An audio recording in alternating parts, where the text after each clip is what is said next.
welcome to our special coverage of the 16th Conference of the Parties, the Convention on Biological Diversity, COP16.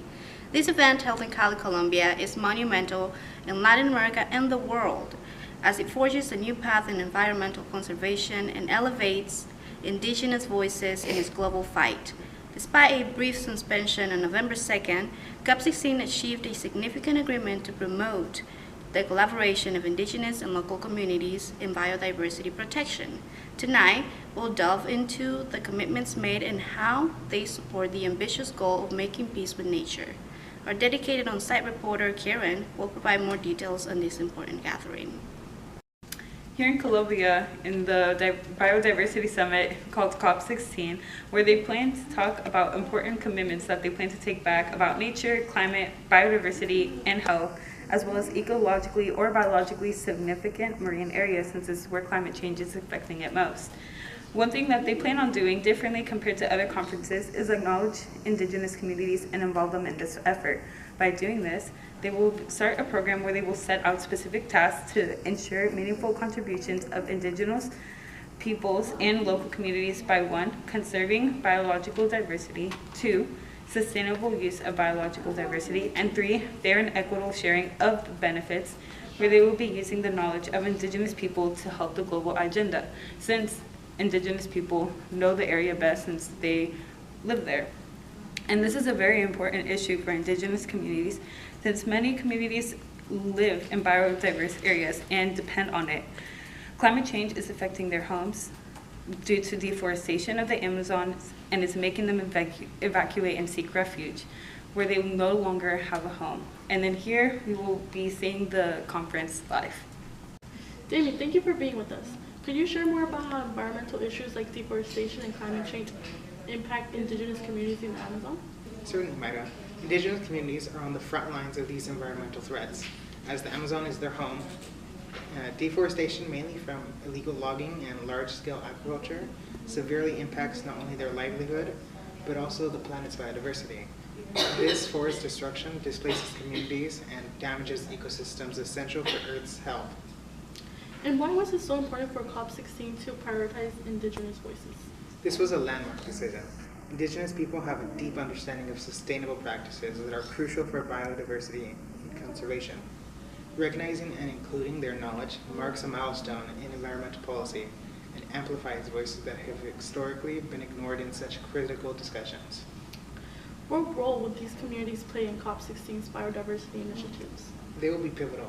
Their sustainable practices and close connection with nature are essential for our conservation efforts. This collaboration is a powerful step towards a more sustainable future. Thank you so much for the insight, Damien. Thank you, Karen and Myra, for these insightful updates. Now let's shift our focus to the Amazon rainforest itself, one of the most biodiverse and endangered regions of the planet. Karen is on the ground in Peru to discuss the broader impact of these environmental issues.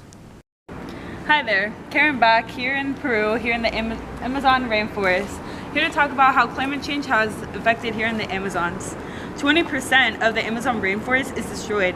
Not only does this affect locals, but also the whole world, since the Amazon rainforest helps stabilize the climate by storing 100 to 200 billion tons of carbon, which helps maintain the water cycle. If deforestation continues to affect the Amazon rainforest, without it, we would be losing a biodiversity hotspot, since many animals here stay here. It would also lead to an increase of carbon dioxide in the air and oceans, which will be affecting the human population. We would have a loss of medically and culturally significant species, since a lot of these species help us with many studies. Not only that, but there will be a worsening of droughts and flooding, and as we can see right now, due to climate change, that's already bad enough. So imagine in the future if the Amazon rainforest ceases to exist. As well, millions of people will lose their homes and livelihoods. And we already see this happening with the indigenous communities. Since deforestation is happening, we see that they have to evacuate their homes in order to find a new place to live, because these big major corporations are making them leave. And the only people benefiting from deforestation here in the Amazon rainforest are the criminals, narcos, and these big corporations,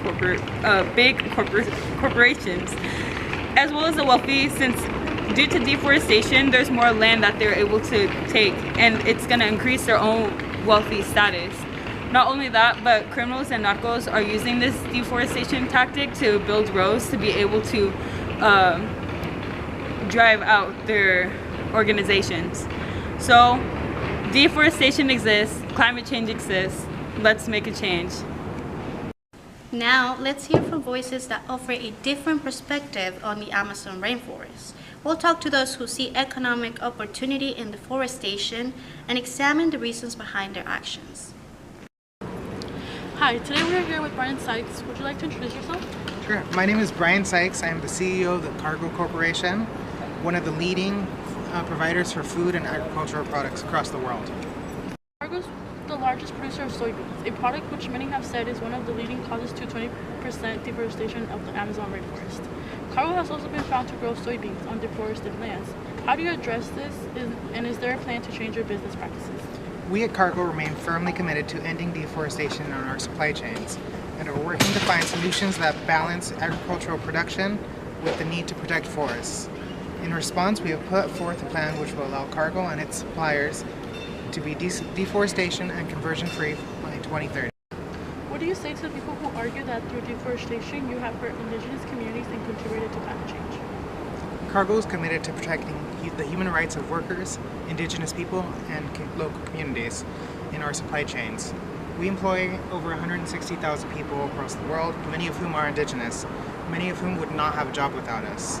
As for climate change, we have been dedicated to sustainable practices and have made attempts to reduce our carbon footprint by reducing our greenhouse emissions by 10% and increasing our renewable energy capacity by 40%. Thank you for taking your time to speak with us today. Thank you for joining us for this special coverage from the COP16 agreements to the realities facing the Amazon rainforest. It's clear that safeguarding our planet requires both collaboration and sustained awareness. We'll continue to monitor the impact of these vital decisions on the future of our environment.